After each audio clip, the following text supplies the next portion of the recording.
Hello friends, mould tutorial academy में आपका स्वागत है। आज के इस वीडियो में पढ़ने वाले हैं इरिथ्रोसाइट फ्रेजिलिटी टेस्ट। जो इरिथ्रोसाइट फ्रेजिलिटी है उसके बारे में आपको किस तरीके से पता चलेगा फ्रेंड्स। फ्रेजिलिटी का मतलब है कि वो सेल्स जो होती है हमारी को कितनी ज़्यादा फ्रेजाइल है, ठीक है। और इरिथ्रोसाइट मीन्स हमारा होता है RBCs.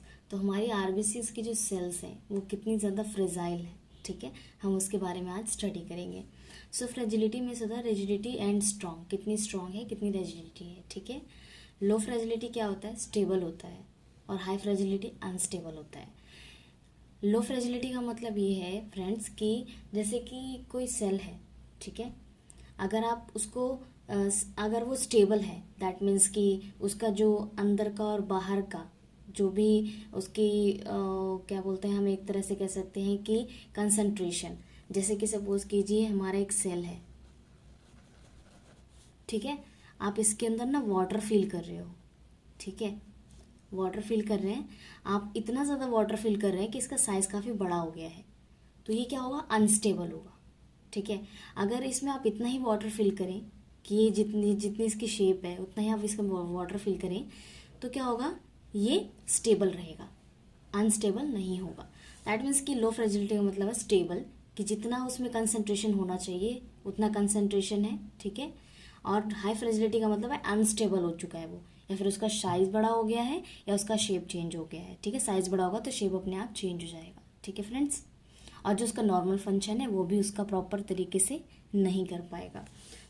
If refers to the potential of RBCs to rupture और हेमोलाइज अंडर स्ट्रेस। तो क्या होता है कि एक स्ट्रेस कंडीशन होती है जिसके अंदर क्या होता है कि जो आरबीसीज होती हैं वो क्या होती है, रप्चर हो जाती है या हेमोलाइज हो जाती हैं। आपने देखा होगा फ्रेंड्स कि जब आप सैंपल लेते हैं और उसको सेंट्रीफ्यूज करते हैं तो आपने क्या होता है कि सैंपल को कलेक्शन करने के बाद ही सेंट्रीफ्यूज कर दिया तो उसके ऊपर ना एक स्ट्रेस लग जाता है। स्ट्रेस का मतलब ये है कि एक्सटर्नल फोर्स लग रहा है उसके ऊपर, जिसकी वजह से क्या होता है कि जो आरबीसी है वो रप्चर होना स्टार्ट हो रही है या फिर हिमोलाइज होना स्टार्ट हो रही है। We can understand it as the degree of hemolysis which occur when a sample RBC is subjected to stress, physical stress, osmotic stress, or mechanical stress, depending on the application as well as the kind of fragility involved. तो क्या होता है कि हम समझ सकते हैं कि जो हिमोलाइसिस जो अकर होते हैं, बेसिकली जो हिमोलाइसिस हो रहा है वो किस वजह से हो रहा है। तो इसमें 3 तरह के स्ट्रेस बताए गए हैं friends, physical stress, osmotic stress और मैकेनिकल स्ट्रेस, ठीक है। तो फिजिकली तरीके से भी स्ट्रेस हो सकता है कि आप किस तरीके से सैंपल कलेक्शन कर रहे हैं, किस तरीके से सैंपल को हैंडल कर रहे हैं। ऑस्मोटिक प्रेशर हो सकता है कि उसमें जो बैलेंस है सेल्स में वो किस तरीके का है। एंड देन मैकेनिकल स्ट्रेस ये हो सकता है किसी भी मैकेनिकल तरीके से आप उस पर स्ट्रेस डाल रहे हैं। तो ये 3 तरीके के स्ट्रेस है फ्रेजिलिटी को में इन्वॉल्व हैं उसके एप्लीकेशंस में। So this stress applied may vary the haemolysis of RBC significantly. तो स्ट्रेस क्या करते हैं, बहुत ही सिग्निफिकेंट तरीके से क्या करते हैं, उस पर स्ट्रेस अप्लाई करते हैं, हेमोलाइसिस हो जाती है आरबीसी को हेमोलाइज करने के लिए। Osmotic red cell fragility. Osmotic red cell fragility, it refers to the degree of proportion of hemolysis which occur when a sample of RBC are subjected to osmotic stress by being placed a hypotonic solution. So friends, इसमें क्या होता है कि जैसे हमारा RBCs है उसमें जो हेमोलाइसिस है तो क्या होता है कि जो RBCs के अंदर जो हीमोग्लोबिन होते हैं उनको कंपेयर करने के लिए, ठीक है, उनको ना हाइपोटोनिक सॉल्यूशन में उनको डाला जाता है कि उनका कंसंट्रेशन कितना है, ठीक है, चेक करने के लिए। तो हाइपोटोनिक सॉल्यूशन क्या होते हैं कि वो कंटेन करते हैं लो अमाउंट ऑफ सोल्यूट, ठीक है। जो लो अमाउंट ऑफ सोल्यूट होते हैं उनसे आरबीसीज के सेल जो हीमोग्लोबिन उसमें प्रेजेंट है उससे क्या होता है, कंपेयर किया जाता है कि कितना हाइपोटोनिक सॉल्यूशन है और कितना ज़्यादा उसमें फ्रेजिलिटी अकर हो रही है। सो क्या फ्रेंड्स, एप्लीकेशन और क्लिनिकल सिग्निफिकेंस। तो इसके जो फ्रेजिलिटी के हैं, इरिथ्रोसाइट फ्रेजिलिटी के क्या क्या एप्लीकेशंस हैं और क्या क्या क्लिनिकल सिग्निफिकेंस है। So red cell fragility testing is useful to understand the red cell membrane ability to withstand rapid stress. So क्या होता है कि रेड सेल फ्रेजिलिटी टेस्ट में हम क्या करते हैं, हम अंडरस्टैंड होते हैं किससे, कि जो रेड सेल मेम्ब्रेन है वो कितनी एबल होती है विथस्टैंड एंड रेप्टाइड स्ट्रेस से, ठीक है, हम इस चीज को पता लगाते हैं। It is use to assess hair fragility itself various under different और चेंजिंग स्ट्रेस कंडीशन। तो ये क्या होता है कि जो फ्रेजिलिटी है ये एक्सेस में यूज होते हैं, बट जो वेरियस अंडर डिफरेंट कंडीशंस होती हैं, स्ट्रेस और कंडीशंस होती हैं, उनमें भी इसको डायग्नोज किया जाता है, देखा जाता है। So red cell fragility test is common in haematology and is done in laboratory diagnosis various disease associated with RBC membrane abnormalities। तो आरबीसी जो मेम्ब्रेन एबनॉर्मलिटीज हैं फ्रेंड्स, उसकी वजह से क्या होता है कि काफ़ी सारे डिजीज क्या होते हैं, एसोसिएट हो जाते हैं ह्यूमन बींग्स के अंदर। तो क्या होता है कि रेड सेल फ्रेजिलिटी टेस्ट हमारा हेमाटोलॉजी में बहुत कॉमन टेस्ट है जिसको किया जाता है। ठीक है, क्या होता है, वेरियस डिजीजेस को डायग्नोज करने के लिए। इंक्रीज ऑस्मोटिक फ्रेजिलिटी इन सी एंडर। अब किस किस कंडीशन में आपको जो ऑस्मोटिक फ्रेजिलिटी देखने को मिलता है, जो हेरिडिटरी स्फेरोसाइटोसिस है, हेरिडिटरी स्फेरोसाइटोसिस के अंदर एंड हाइपरनोटीमिया के अंदर। तो ये क्या है, कुछ ऐसे कंडीशंस हैं जिनके अंदर क्या होता है कि ऑस्मोटिक फ्रेजिलिटी इंक्रीज हो जाती है। ठीक है, जो हमारे आरबीसीज के मेम्ब्रेन के ऊपर है वो स्ट्रेस काफी बढ़ जाता है, सो इंक्रीज हो जाता है। सो डिक्रीज ऑस्मोटिक फ्रेजिलिटी किसके अंदर काफी ज्यादा डिक्रीज हो जाएगा। सो क्रॉनिक लीवर डिजीज है, iron deficiency anaemia, thalassaemia, polycythaemia, sickle cell anaemia. तो इन केसेस में क्या होता है कि डिक्रीज हो जाती है। तो आपने देखा होगा ना फ्रेंड्स की जो सिकल सेल एनीमिया है उसमें जो आरबीसीज के शेप है वो कैसे मून शेप में बन जाते हैं, मतलब उसके अंदर तो कुछ बचता ही नहीं है। तो काफी ज्यादा स्ट्रेस की वजह से क्या होता है कि वो हिमोलाइज जाते हैं, रप्चर हो जाते हैं और टूट जाते हैं सेल्स। ठीक है, सो क्रॉनिक लीवर डिजीज में भी क्या होता है कि जो सेल्स है वो टूट जाती हैं और क्या होता है, लीवर प्रॉपर तरीके से फंक्शन नहीं करता है। सो आयरन डेफिशिएंसी एनीमिया में आयरन की कमी हो जाती है। थैलेसीमिया में जानते हैं कि ट्रेट की कंडीशन होती है।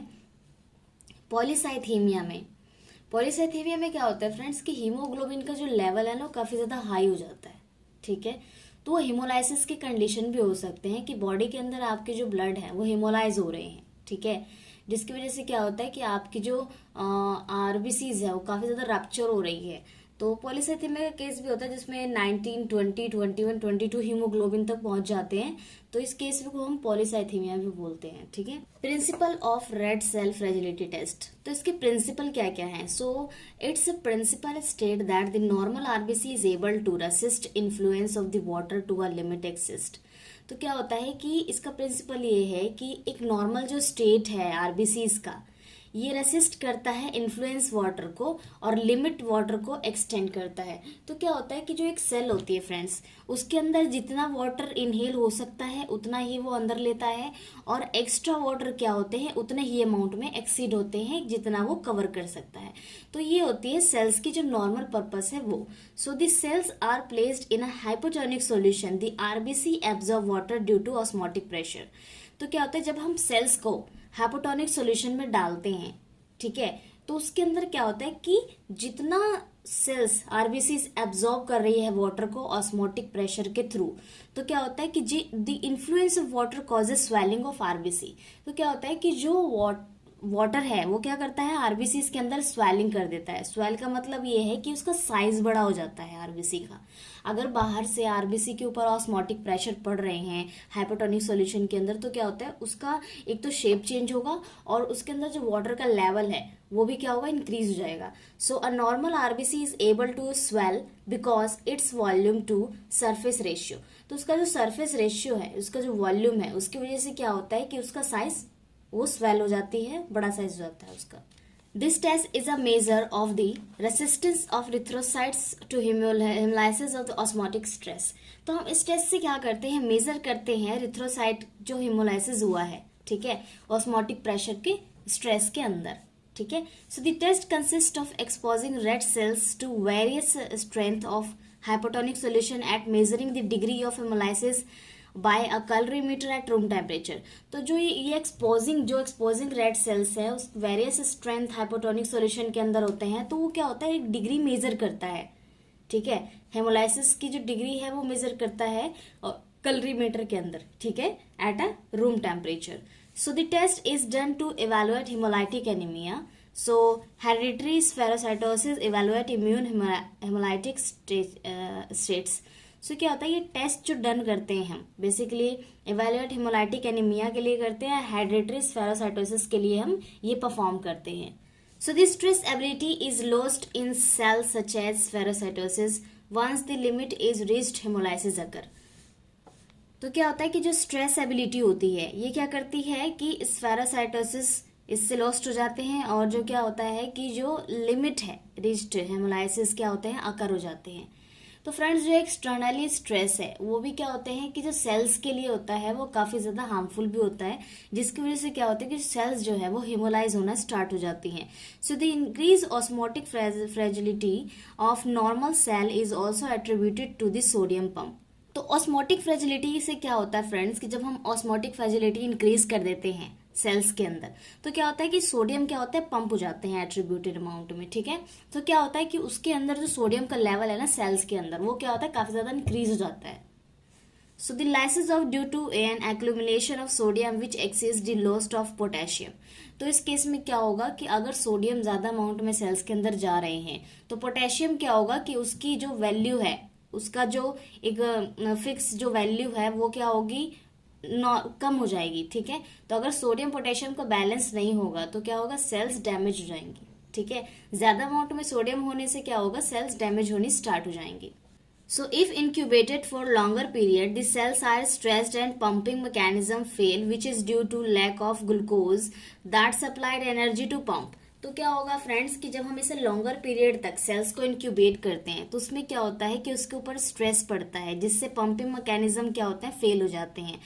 तो जो ग्लूकोज होता है वो एनर्जी सप्लाई करता है तो वो भी नहीं कर पाएगा. So initially which causes lysis of red blood cell. तो क्या होता है, इसी वजह से क्या होते हैं कि आरबीसी जो है वो टूटने स्टार्ट हो जाते हैं. सो फ्रेंड्स हम प्रोसीजर की बात करें किस तरीके से हम लैब में परफॉर्म करते हैं तो इसके लिए कुछ रिएजेंट्स हैं जो आपको लेने हैं. तो स्टॉक सॉल्यूशन प्रिपेयर करना है आपको. इसमें क्या क्या होगा, 90 ग्राम क्या होगा, NaCl होगा, sodium chloride, and 13.65 gram sodium hydrogen phosphate. So हम लिखते हैं इसको Na2HPO4 and 2.3 gram of sodium hydrogen phosphate तो है, प्लस में इसके अंदर वाटर भी है. ठीक है, so heparinised venous blood is used in the test. तो हेपरनाइज्ड ब्लड हम इसमें लेंगे. ठीक है, जो हमारा हेपरनाइज्ड ब्लड होगा हेपरिन में होगा उसमें वेनस ब्लड लेंगे. डिलीवर करेंगे 5 ml of hypotonic solution of various concentration is test tube. Add 5 ml of distilled water and last test tube. तो क्या होगा, हम 5 ml हाइपोटोनिक सॉल्यूशन के अंदर लेंगे, उसमें वेरियस कंसंट्रेशन होगी टेस्ट ट्यूब के अंदर, और जो डिस्टिल वाटर लेंगे हम लास्ट ट्यूब में लेंगे 5 ml. ठीक है, एड 50 माइक्रोलीटर हम ब्लड लेंगे. ठीक है, ज्यादा नहीं लेंगे, आप मेजर करिएगा पिपेट से, आपको एक्यूरेट पिपेटिंग करनी है टेस्ट ट्यूब के अंदर. सो mix immediately for several times. आपको इमिडिएटली मिक्स करना है क्योंकि ब्लड में भी क्या होता है कि जल्दी से मिक्स नहीं होता, आपको जल्दी से स्ट्री करना है. So incubate for 30 minute at room temperature. तो आपको 30 मिनट वेट करना है रूम टेम्परेचर पे. Remove the supernatant. जो उसका सुपरनेटेंट आएगा उसको क्या करेंगे, आप रिमूव करेंगे. Estimate the amount of haemolysis in a colorimeter at 540 nanometre. So assign a value of 100% lysis due to last tube. तो क्या होगा कि आप असाइन करेंगे कितना 100% लाइसिस हुआ है लास्ट ट्यूब के अंदर. तो इसका एक मैथमेटिकल फॉर्मूला है friends. So percentage of haemolysis. तो परसेंटेज ऑफ हेमोलाइसिस निकालने के लिए आपको सबसे पहले absorbance of recording of this supernatant. तो जो सुपरनेटेंट आपने निकाला है, ठीक है, उसका कितना ज्यादा रीडिंग आ रहा है अब्जॉर्बेंस का, किसके अंदर, आप उसको मेजर करेंगे कैलोरीमीटर के अंदर 540 नैनोमीटर पे. तो कितना सुपरनेटेंट का आ रहा है, and absorbance reading of 100% haemolysis. जो लास्ट ट्यूब में 100% हेमोलाइसिस हुआ है उसमें कितनी एब्जॉर्बेंस आ रही है, एंड उसको मल्टीप्लाई करेंगे 100 से. तो इसमें क्या होगी, आपकी वैल्यूज निकल जाएगी कितने % हेमोलाइसिस हुई है उस आरबीसी के अंदर.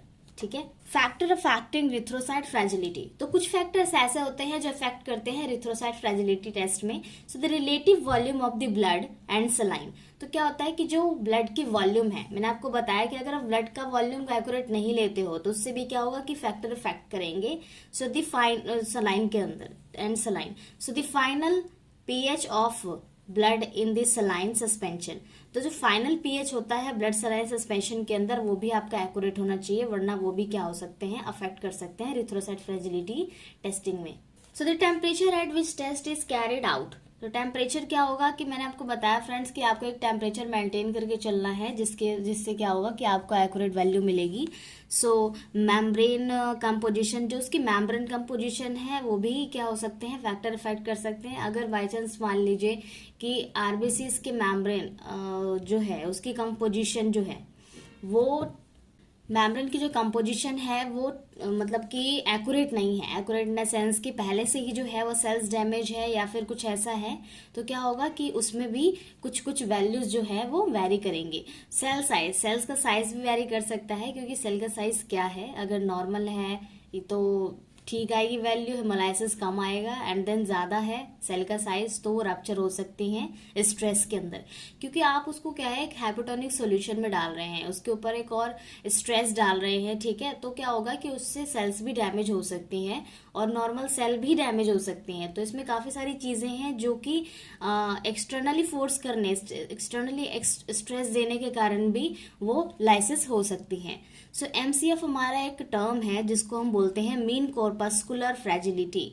So it is the concentration of sodium chloride, sodium causing 50% lysis. तो क्या होता है कि सोडियम क्लोराइड क्या होते हैं, ये जो कंसंट्रेशन होता है मीन कॉर्पस्कुलर फ्रेजिलिटी के अंदर, सोडियम क्लोराइड जो कंसंट्रेशन है वो क्या करता है कि 50% लाइसिस कॉज कर सकता है सेल्स के अंदर, ठीक है। तो ये एमसीएफ याद रखिएगा फ्रेंड्स कि मीन कॉर्पस्कुलर फ्रेजिलिटी होती है, ठीक है। सो हमारा जो रिथ्रोसाइट फ्रेजिलिटी टेस्ट है वो यहीं पे फिनिश होता है। तो रिथ्रोसाइट फ्रेजिलिटी के अंदर कोई भी आपके डाउट्स है, क्वेश्चंस है तो आप पूछ सकते हो कमेंट बॉक्स के अंदर। सो फ्रेंड्स वीडियो अच्छी लगी तो लाइक कीजिएगा, फ्रेंड्स को शेयर करना मत भूलिएगा, चैनल को सब्सक्राइब कर दीजिए फ्रेंड्स। मिलते हैं नेक्स्ट वीडियो में, थैंक यू सो मच।